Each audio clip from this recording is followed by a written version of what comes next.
Friends, welcome back to Shalini academics. मेरा नाम है शालिनी वर्मा और आज मैं आप सभी के साथ डिस्कस करने जा रही हूँ 20 डेज प्लेज के बारे में। और आज है हमारा डे 3।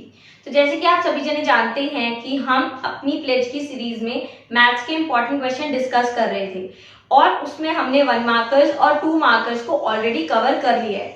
सो गाइज, आज हम डिस्कस करने वाले हैं डे 3 और डे 3 में हम चैप्टर वाइज इंपॉर्टेंट क्वेश्चन देखेंगे। सबसे पहले हम डिस्कस करेंगे चैप्टर नंबर 1। चलिए शुरू करते हैं। तो गाइज, क्वेश्चन नंबर 1 आपकी स्क्रीन पे है। क्वेश्चन नंबर 1 कह रहा है कि HCF and LCM of these number. In numbers का आपने क्या निकालना है? एलसीएम और एचसीएफ निकालना है। सबसे पहले आप इनका प्राइम फैक्टराइजेशन निकाल लीजिए और जल्दी से मुझे बताइए कि क्या आएगा।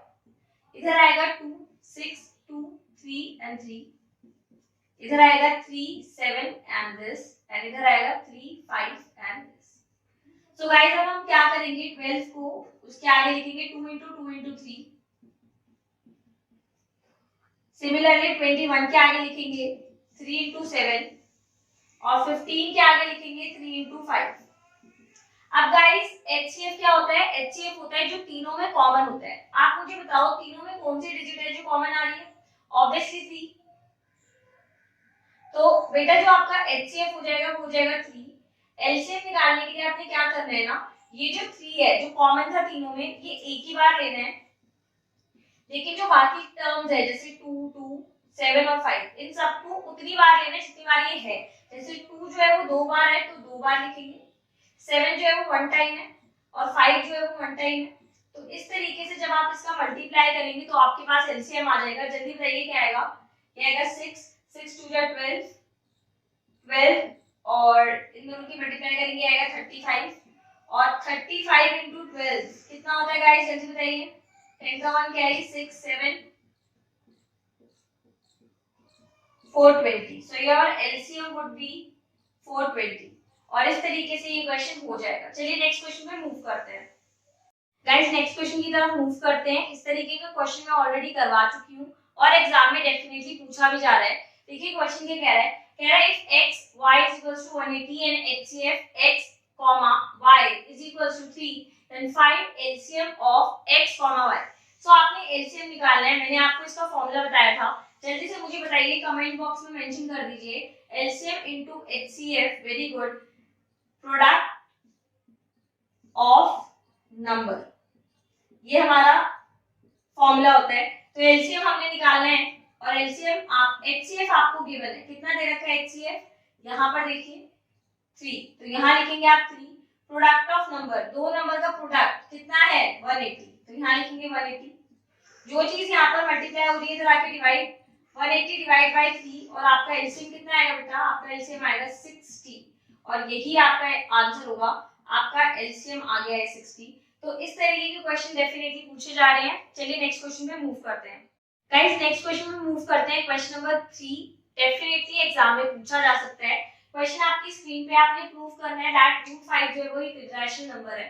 तो जब कभी भी हमें इरेशनल प्रूव करना होता है ना, तो हम उस नंबर को ना रैशनल मानते हैं, ठीक है, यानी कि अपोजिट मान के चलते हैं। तो हमने ये माना, let us assume that root 5 क्या है? आपका एक रैशनल नंबर है। तो अगर कोई भी नंबर रैशनल होते हैं तो रैशनल की डेफिनेशन हमने पढ़ रखी है कि उसको हम p अपॉन q की फॉर्म में लिख सकते हैं और q कभी भी जीरो नहीं होगा। ये होती है रैशनल नंबर। तो इसीलिए हमने इस नंबर को p अपॉन q के सामने रख दिया। वहां पर p और q जो है वो को प्राइम नंबर है। अब को प्राइम नंबर क्या होते हैं? को प्राइम नंबर वो नंबर होते हैं जिनका HCF आता है 1। अब हमने क्या करा है? इस q की मल्टीप्लाई इधर करवा दी, तो root 5q is equals to p। Squaring कर दी बोथ साइड, तो स्क्वायर इस तरीके से लगा दिया। वहीं पे हम लिखेंगे कि जो p स्क्वायर है is divisible by 5। p square जो है वो 5 से डिविजिबल हो सकता है, वहीं पे p भी 5 से डिविजिबल होगा। अब हम लेट कर रहे हैं कि p जो है वो क्या है? Equals to 5c। अब हमने जब इसका स्क्वायर खोला, यहाँ क्या आएगा? 5q square p square. ये जो 5c हमने लेट करा है p को, इस वैल्यू को हम यहाँ पर सब्स्टिट्यूट कर देंगे। सो गाइस, अब हमने p की जगह पे 5c पुट कर दिया है जो हमने लेट करा था। अब जब हमने इसका स्क्वायर करा तो 5q square is equal to 25c square. फिर ये वाला 5 हम डिनोमिनेटर में लिया है, इसको कैंसिल कर देंगे। q square is equal to 5c square. तो यहाँ पर हम लिखेंगे कि क्यू स्क्वायर जो है वो is divisible by 5, right. Similarly अगर क्यू स्क्वायर हो रहा है तो क्यू भी हो जाएगा, राइट। अब हम देखेंगे कि p और q हैव कॉमन फैक्टर 5। अगर हमने इनको कोप्राइम माना था तो कोप्राइम में तो भैया HCF आता है, तो लेकिन इनका ये कॉमन फैक्टर 5 कैसे आ रहा है? इससे हम ये कहते हैं कि अगर इनका कॉमन फैक्टर 5 आ रहा है तो ये कोप्राइम हो ही नहीं सकते हैं। इसीलिए जो हमारी अजम्पशन थी वो गलत थी और दे आर नॉट कोप्राइम, इसलिए कोप्राइम नहीं है। तो हम कह सकते हैं कि जो √5 है वो एक इरैशनल नंबर है। इसी के साथ ये क्वेश्चन खत्म हो जाता है। चलिए नेक्स्ट क्वेश्चन पे मूव करते हैं। सो गाइस, जिस तरीके से हमने √5 करा है इसी तरीके से √2 और √3 का भी पूछ लिया जाता है। करना आपने कुछ नहीं है, जहां पर भी मैंने √5 लेके सॉल्व करा है उसको आप √2 से रिप्लेस कर दीजिए, बाकी सेम ही पैटर्न में होगा। चलिए अब नेक्स्ट क्वेश्चन डिस्कस कर लेते हैं। सो गाइस, नेक्स्ट क्वेश्चन पे मूव करते हैं। नेक्स्ट क्वेश्चन कह रहा है show that 2√3 + 5 is irrational number. तो हम क्या करेंगे, हम इसको लेट करेंगे अगेन कि ये रैशनल नंबर है। तो हमने लेट कर लिया, let 2√3 + 5 be a rational number. फिर हमने रैशनल नंबर की डिफाइन लिख दी कि रैशनल नंबर वो नंबर होते हैं जिनको हम a/b की फॉर्म में लिख सकते हैं, लेकिन b कभी भी 0 नहीं होना चाहिए और a और b इंटीजर्स होंगे। इसके बाद स्टेप 2 में आपने क्या करना है, आपने ये जो नंबर है इसको ले लेना है a/b के इक्वल में। अब आपने करना है √3 को अलोन, बिल्कुल अलग होना चाहिए। तो हम 5 को इधर ले आए, नेगेटिव में आ गए। अब ये जो 2 है, सो गाइस ये जो 2 है ये नीचे डिनोमिनेटर में आ जाएगा और √3 अलग हो जाएगा। हम सभी जने जानते हैं कि कोई भी चीज जिसको हम p/q की फॉर्म में लिख सकते हैं और q 0 नहीं है वो सीधा सीधा होती है रैशनल नंबर। तो ये वाला नंबर क्या हो गया, रैशनल। इससे पहले वाले क्वेश्चन को हमने सॉल्व करा था, उसमें देखा था कि √3, √5, √2 वो सारे क्या होते हैं, इरैशनल नंबर होते हैं, राइट। तो ऐसा तो हो ही नहीं सकता कि इरैशनल रैशनल के इक्वल हो। तो यानी कि जो हमने अज्यूम करा था, हमारी अजम्पशन गलत है, उसको हम लिखेंगे। तो गाइस, इस क्वेश्चन का स्टेप 3 आपके सामने है। क्या लिखेंगे आप, hence our assumption that 2√3 + 5 is rational number is wrong. यानी कि जो हमने अज्यूम करा था हमारी वो अजम्पशन गलत है, इसीलिए ये जो 2√3 + 5 है वो एक इरैशनल नंबर होगा। तो गाइस, इस क्वेश्चन से रिलेटेड ये मैंने टर्म्स लिख दी हैं। Show that 2 - √3 is an irrational number. ये भी क्वेश्चन इसी तरीके से सॉल्व करना है, this one also, this also and this one also. अगर आपको इनमें से किसी भी चीज में प्रॉब्लम होती है आप मेरे से पूछ सकते हैं। लाइन स्टेप सब सेम रहेंगे, बस आपकी डिजिट चेंज हो जाएगी। और आपने करना क्या है, जो भी रूट वाली चीज है उसको बिल्कुल सेपरेट कर देना है और बाकी सारी चीज को आपने शिफ्ट करना है राइट हैंड साइड। चलिए नेक्स्ट क्वेश्चन पे मूव करते हैं। तो गाइस, 2 क्वेश्चन आपकी स्क्रीन पे लिखे हुए हैं। इससे जस्ट पहले हमने ये वाला क्वेश्चन डिस्कस करा था जिसमें हमने प्रूव करना था कि 7 - √5 जो है वो एक इरैशनल नंबर है। तो गाइस, इस क्वेश्चन में क्या होता है, आपने वही 3 स्टेप करके करना है।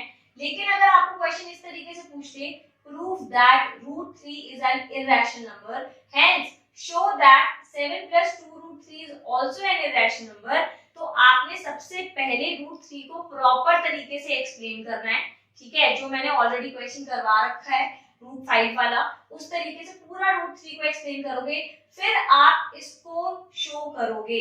यानी कि ये क्वेश्चन 2 क्वेश्चन का मिक्सचर है, इसमें आप √3 भी सॉल्व करोगे प्लस आप इसे भी सॉल्व करोगे। तो आपने क्वेश्चन की लैंग्वेज को डेफिनेटली पढ़ना है कि इस तरीके से क्वेश्चन पूछा जा रहा है और उसी तरीके से आप परफॉर्म करेंगे। चलिए गाइस, क्वेश्चन देखते हैं। यहाँ पर आपको क्लियरली लिखा हुआ था कि √3 को सबसे पहले इरैशनल प्रूफ करो।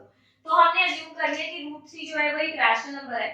उसके बाद हमने लिखा कि इसको हम p/q की फॉर्म में लिख सकते हैं, जहां पर p और q क्या है, कोप्राइम नंबर है। उसके बाद हम क्या करेंगे, ये जो q है बेटा, ये q आपका इधर आ जाएगा, √3 के पास मल्टीप्लाई हो जाएगा और यहाँ आएगा p।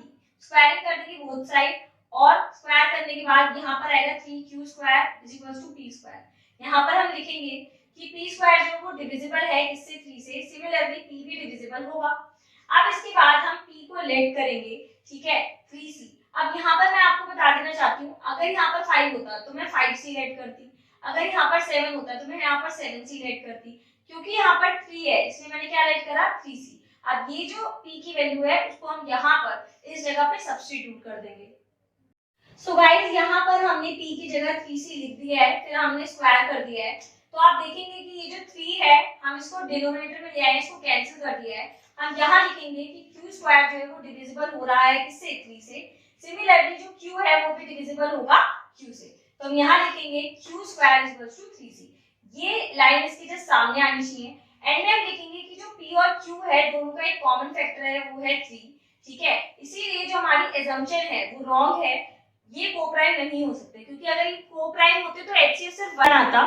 तो गाइस देयरफॉर जो हमारी assumption है वो गलत है, ये कोप्राइम नंबर नहीं है, क्योंकि अगर ये कोप्राइम होते तो इनका HCF 1 आता, लेकिन इनका कॉमन फैक्टर 3 आ रहा है। इसीलिए हम लिखेंगे सो वी कैन से कि ये जो रूट 3 है वो एक इरेशनल नंबर है। अब हम इसके आगे का सॉल्व करते हैं। सो गाइस अब हम इसे भी सॉल्व करेंगे। अब हम क्या लिखेंगे, हमने इसको एज्यूम करा कि ये एक रैशनल नंबर है, और रैशनल नंबर है तो डेफिनेटली p बाय q के बराबर होगा।